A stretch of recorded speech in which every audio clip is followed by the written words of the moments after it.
Welcome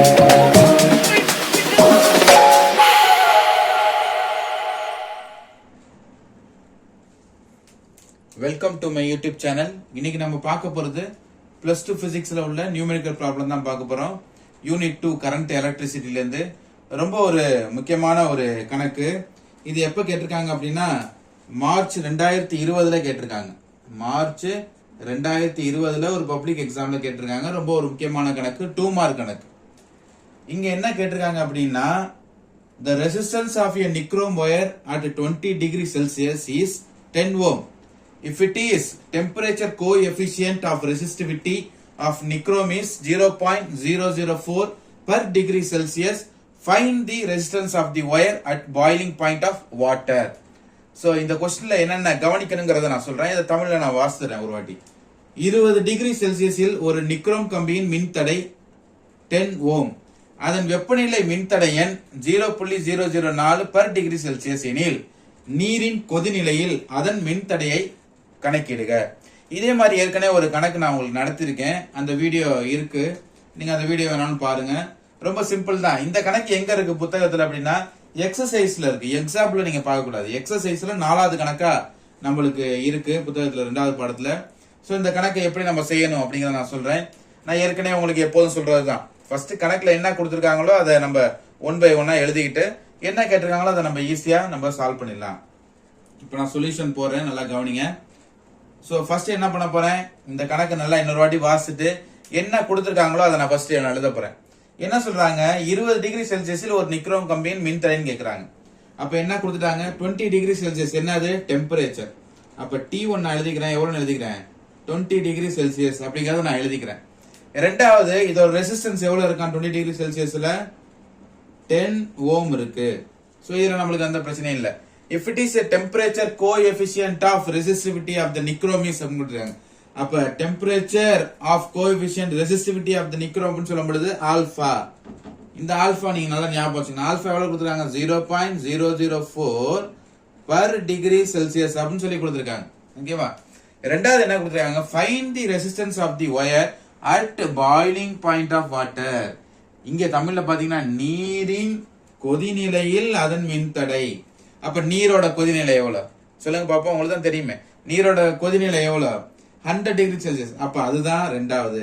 அப்ப T2 என்னன்னு கொடுத்துட்டாங்க 100 டிகிரி செல்சியஸ் அப்படின்னு நம்மளுக்கு கொடுத்துட்டாங்க. ரொம்ப சிம்பிளா கொடுத்துட்டாங்க.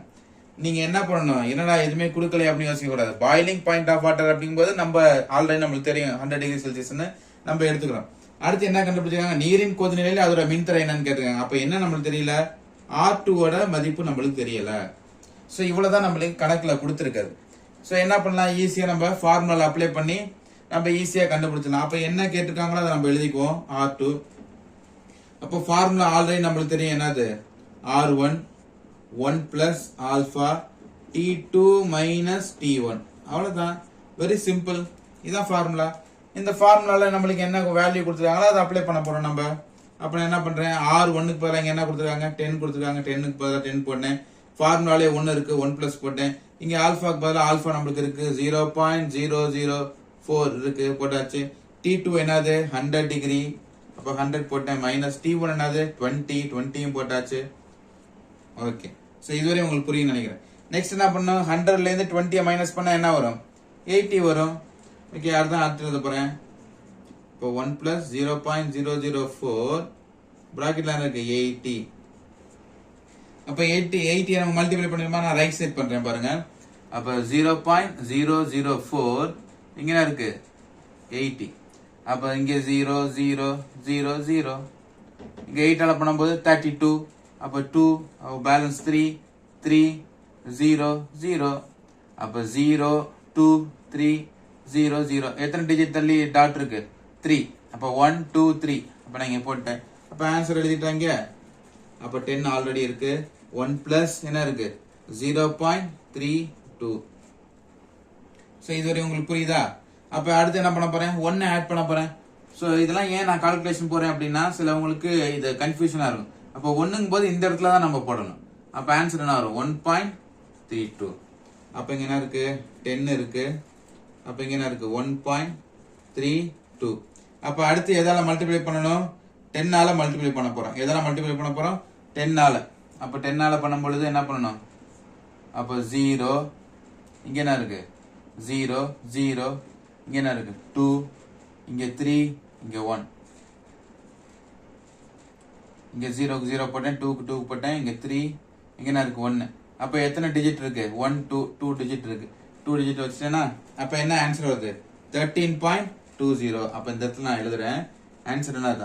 R2 equal to 13.20.